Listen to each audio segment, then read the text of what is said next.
Guys, welcome back. Today's video I'm going to be showing you my weekly generator test. Now, I've never actually showed the weekly generator test on this new generator, or even the old one, I don't think. I showed when I got this generator powering up the building, but I never showed this generator once it's been installed in this building properly. Not really installed, but in place and ready to be used inside of this building. So I test this generator once a week, every Thursday it seems to be. I don't know why, it just happened to be every Thursday, except today is actually Friday, so don't know what happened there, but that's the way it is. So I'm just gonna be showing you what I do with this generator just once a week to start it up, put some load on it for 10-20 minutes. Sometimes I'm feeling lazy and I just start it up, don't even put load on it, but for the video for you guys, I guess I'll actually put some load on it. So let me show you guys the process and how quickly you can actually do this in a power outage. I'm just gonna do it as quick as I can to show you guys realistically how quick this operation is, because this generator may be manual, but I can actually get it started pretty quickly. So I'm not gonna start a timer basically until I shut down this computer here.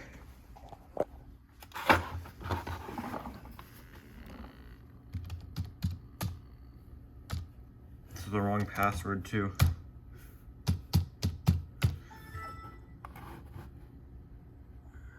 What's your problem?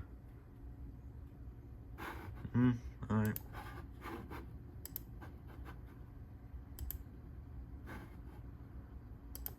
Oh, I'm sure.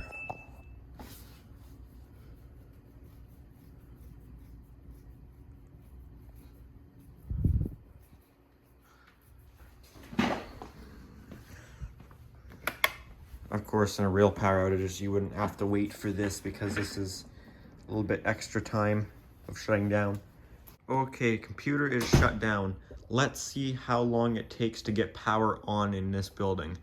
It's gonna be like a little speed trial run thing. We're gonna do this worst case scenario. The system was armed, so I had to come in here, disarm the security system. I'm not even gonna run and rush. I bet I could get this all started and powered up in under 2 minutes.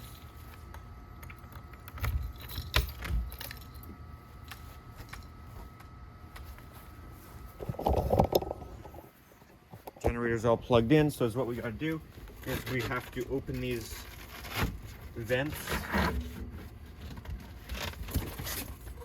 to let the fresh air in. I know I'm in the way, I'm sorry. Open up that vent, turn that fan on,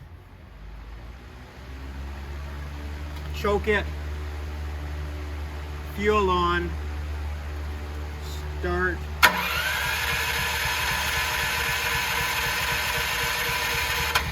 Turn it on first.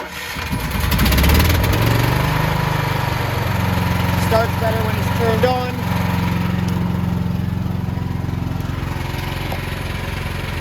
Plug it in.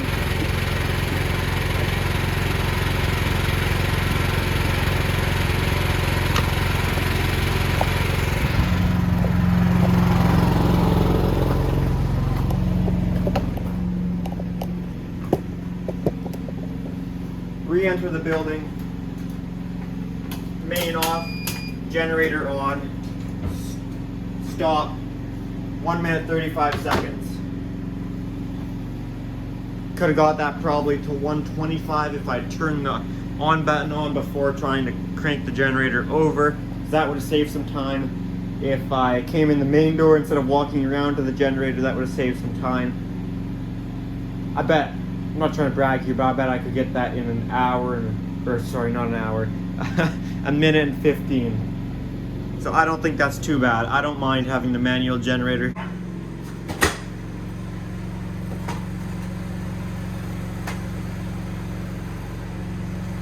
This generator is quite quiet, much quieter than the old one. This is our exhaust pipe over here. That's hot air. That's very hot air coming out of there. That's directly hooked up to the exhaust. And as you see, that's pushing away from our building to not bring exhaust fumes in. This is our main That's our main air exhaust, not for the exhaust pipe, but just sucking air through the building to bring cool air in and take out the hot air. So there's some exhaust fumes coming out of there, not much. Also pushed away from my building into the house, so that's their problem if they want to die in there. I don't think it would push that far. That's a good 20 feet away from the building, 25 feet. This is bringing in cool air in here, which this is actually a good spot too, because say like today, where it's sunny, this stays shaded most of the day.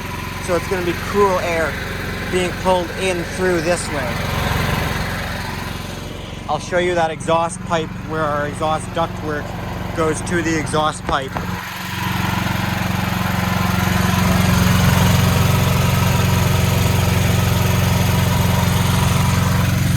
It's somewhat loud when you're in here with it, but as far as outside, it's quite quiet actually. Not loud at all. This is our air being pulled in. Fire alarm, temperature monitors, heating for in here if it gets too cold. Emergency light, smoke and heat detector, and our thermostat to see what temperature it is from in the garage.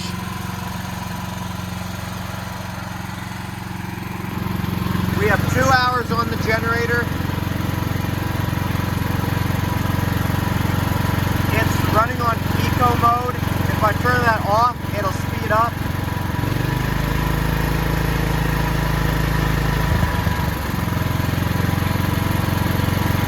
.535 volt amp.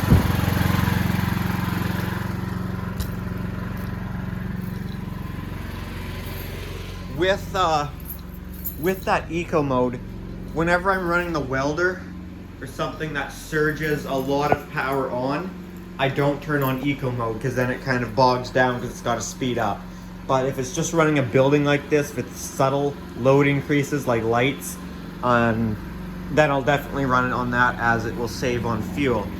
So right now that was 500 volt. We're at 535 volt amp. I want to show you doing some increases.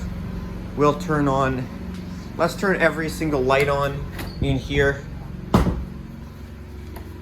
Bathroom light, fan.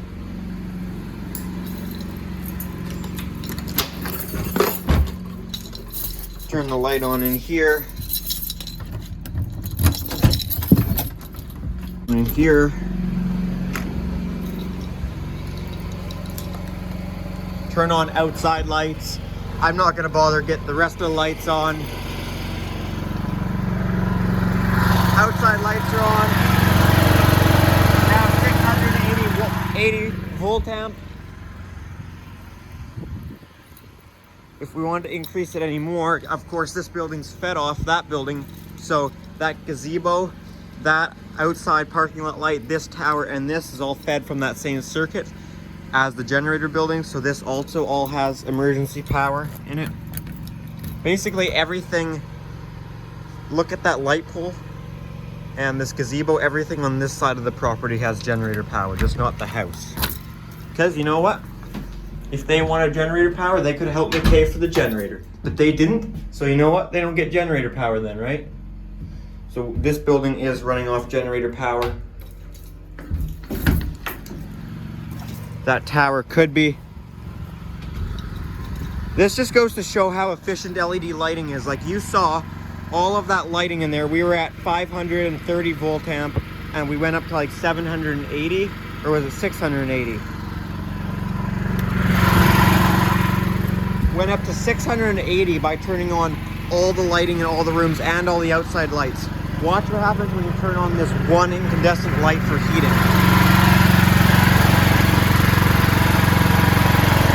Shoots way up.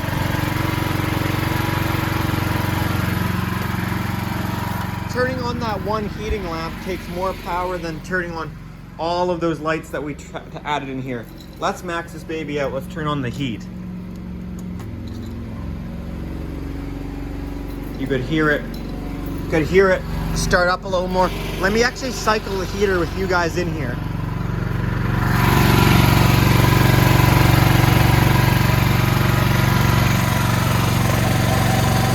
All right, I'm gonna turn the heater on and off.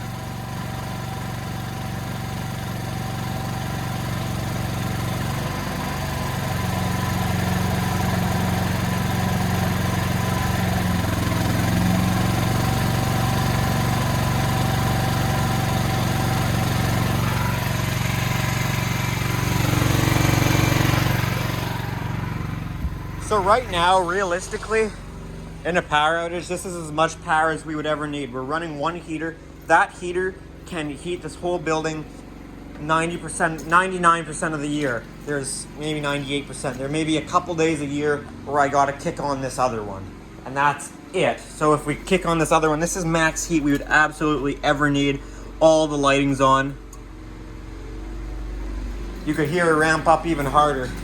This is as much load as I can pretty well put on the generator because that's resistive load, 1500 watt each at 240 volt.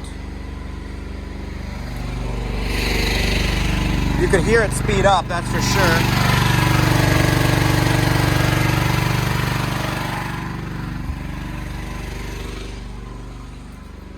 So yeah, it's doing fine. It's a hot day though. I don't need to leave the heat running.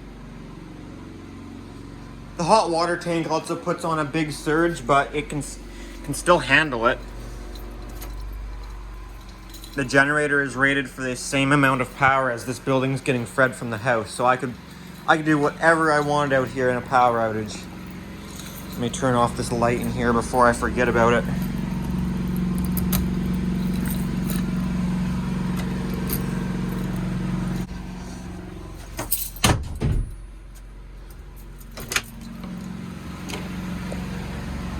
Generator temperature is holding around 24 degrees. It seems it says it's going up, but oh well.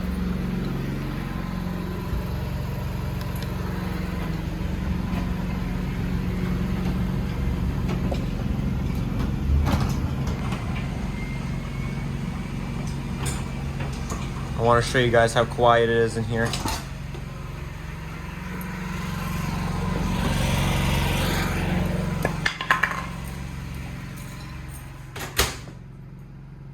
Pretty quiet, eh? Not too bad at all, I wouldn't say. So keep in mind, we are completely on generator power. This nice, clean, inverted power is keeping all the lights running beautifully. Guess I can turn off the outside lights now. I would turn the rest on, but the Wi-Fi might be kind of screwed up, and it's such a little difference. It's 200 watt for that big one up there. That won't come on in the daytime anyways, though, because even if you turn it on with the switch, the photocell will not turn it on because it's somehow seeing light, even though I covered it up. I don't know how. It's fine at night because the switch controls it, and by the time the switch comes on, the photocell is considered it dark, so that's fine. And the one on the tower, I think that light's another 80 watt LED up there on the tower.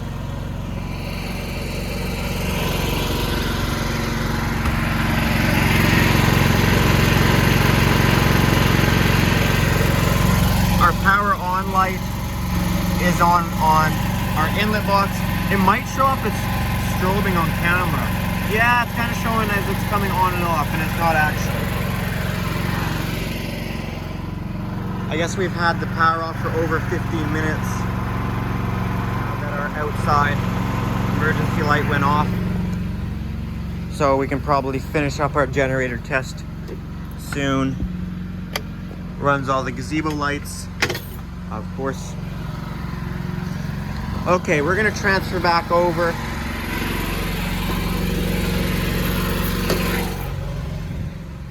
I prefer to not just turn the generator off. You definitely don't want it. You don't want it to spool down with load still on it. Absolutely not.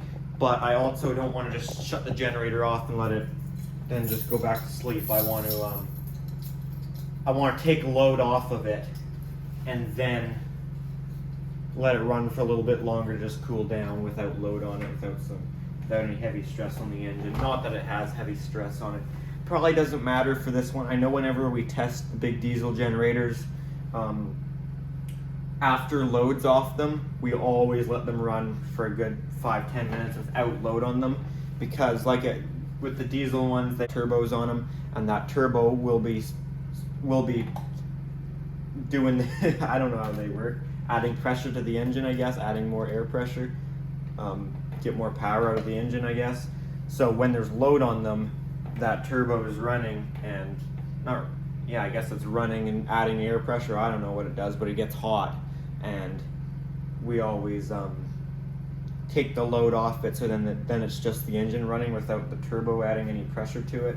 And we let that run for it to cool down, and then we turn it off because you don't want to turn it off from being really hot.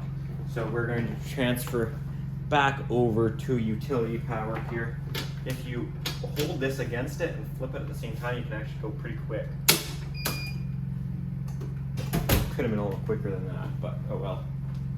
We are back on utility power. There's a few things I can do outside while I'm waiting to turn off the generator. First, that would be unplug it here.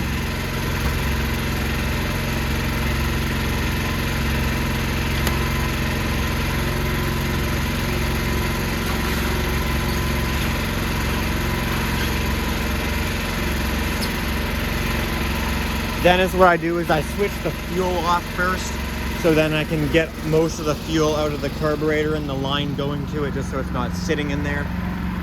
So what I'll do is I'll turn the fuel switch off, and once I can hear it starting to stutter sort of, I'll then shut it off.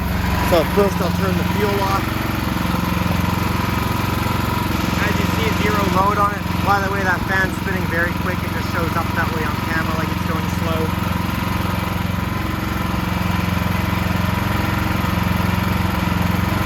Fuel is now off.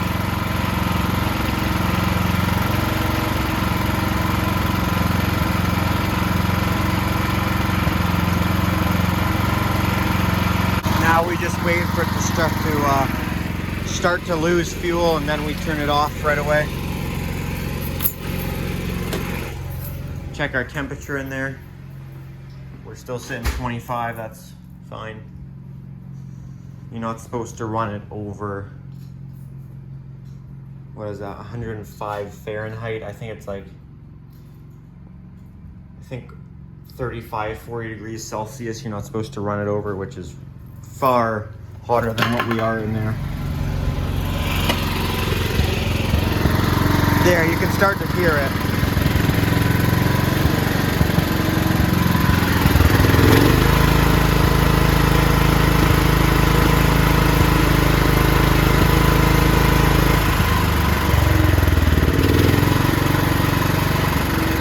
There, you hear that?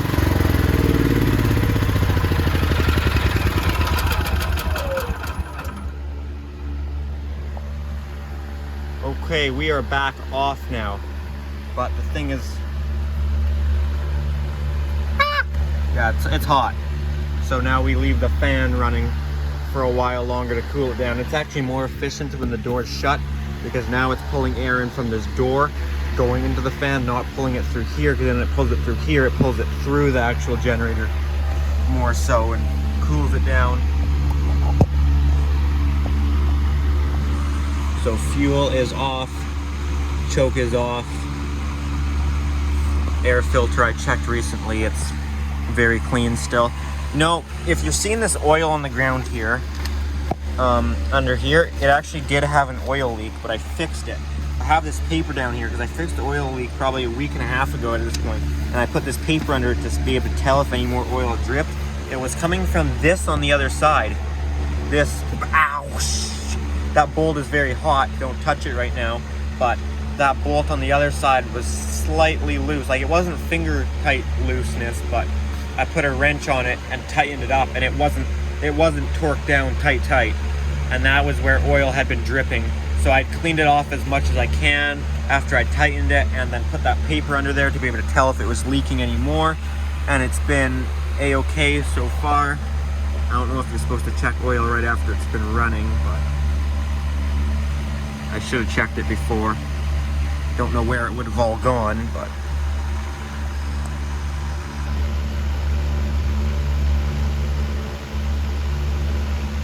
yeah, it's probably going to show it being all the way full when it's just been running. I don't know. It's got oil. Oil's still clean. It's only got 2 hours on the generator.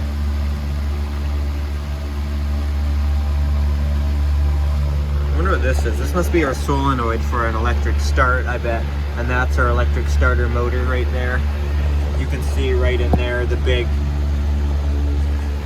old actual generator part of it right there. Like a big alternator sort of thing, because I think it's making, yeah, because this is making DC because it's an inverter generator, and then the big inverter's in this big back place with all this ventilation here. So that's our actual inverter back here where all the ventilation is, and then that's our alternator in there. For any of you that haven't seen this generator, there's our 50 amp plug, 30 amp plug. I'm just talking right now where I'm letting it cool down. Then we've got 220 amps with GFCI protection, which is nice.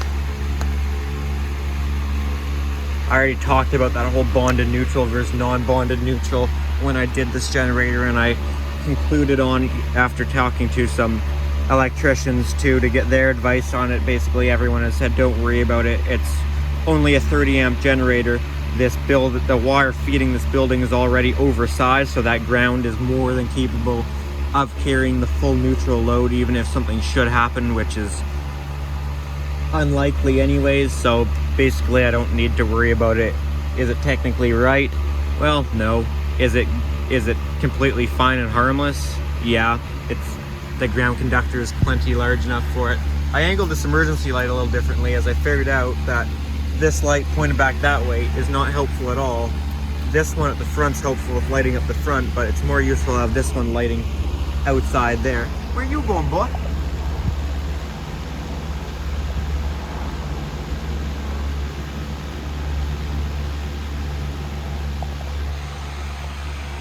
All right, we don't worry about him. Unless he's worried about me, then I worry about him. Check our fuel. This fuel gauge seems off. It's showing us maybe about 3/4 full, 2/3 full.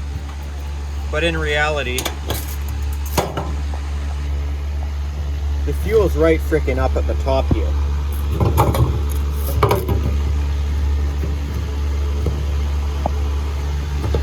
Well, whatever, it's not coming out very easy. I got gas on my fingers. But yeah, it seems pretty full, so that fuel gauge doesn't seem accurate. I did add fuel stabilizer to it. The amount that the recommended dosage for the amount of fuel was added, so that should stabilize it for probably at least a couple of years. I think it's supposed to, which by then I'm sure by starting it every month and power outages, we should be on fresh fuel by then anyways. So yeah, this exhaust pipe back here gets very hot. Actually, it's fairly cool now at this point. One concern, I get comments on these videos of the generator. You're not supposed to be running the generator inside. That's a safety issue. First of all, this building isn't made for human occupancy. I can't fit in there with this generator in there. I'm not going to sit on there and live in there when it's running. It's not meant for anyone to live in there, so even if there was carbon monoxide, it's not going to get anyone because no one's in there. Second of all, the exhaust is vented outside, which is where it would come from. Third of all, even if it didn't, if for whatever it doesn't make it out the exhaust, it's going to get sucked out that big fan, which is running the whole time anyways. Third, these generators have CO protection to shut down if there is CO. Let's say all of that fails. Again, you're not going to be living in there. And even if that still doesn't make you unconcerned, look at the generator in my school and lots of commercial buildings where the generator isn't outside. It's in a generator room, which has exhaust to vent it outside. So it's basically the same setup. So yeah, basically you don't need to worry about that. I'm not living in there. It is vented properly and it's got CO shut down. So it's basically not a concern as far as I'm concerned. That's double concern, holy crap. At this point, I'm gonna close up those air intakes on the other side. Once I get my keys in my pocket, there we go. I wanna get a different louver setup. This setup kind of sucks, not gonna lie. But it works and does the job, and I'm cheap. Not really, I don't even want to talk about it, how much this project has cost me, this generator project. First, it was only $1,100. I thought I was doing pretty good. Then I built the building. Oh shoot, there's another $500. Then I wired the building. Oh, there's another couple $100. Oh, my original $100 freaking louver air thing was not doing the job. So then there's another couple $100. Then there was all this generator not putting out clean power. Oh, there's another $1,000. I mean, I sold the old one, but that was another $1,200. And I didn't, yeah.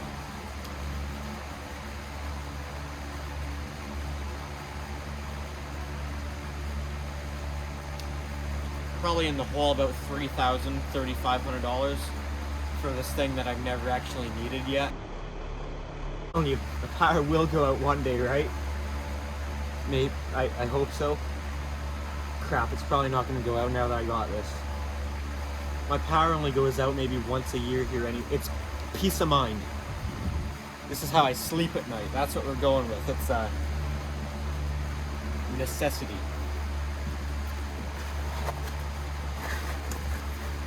How the hell did I do this?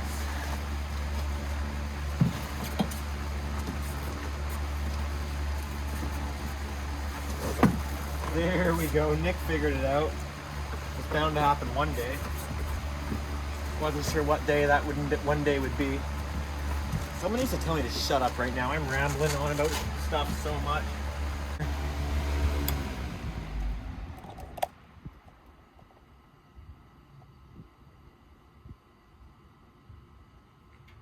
It hasn't stopped yet, so I may not leave. It could come back on by itself. You never know.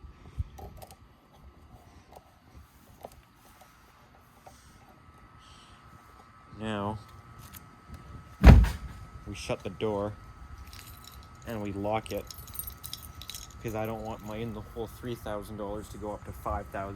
Our generator temperature is already decreasing. Was at 25, now it's 24.6.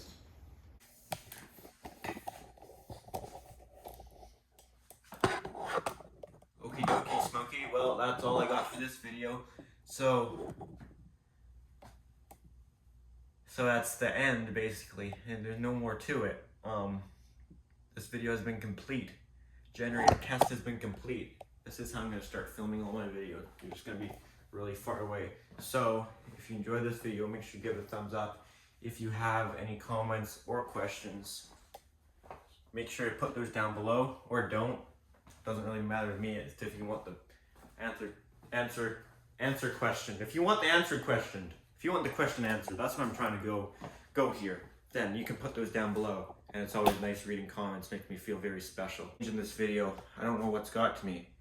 Anyways, that's it for this video. Like I said, all that other stuff. And it also makes me feel special if you subscribe. So make sure you do that if you like my videos. If you don't like them, then don't subscribe, because I wouldn't even be mad.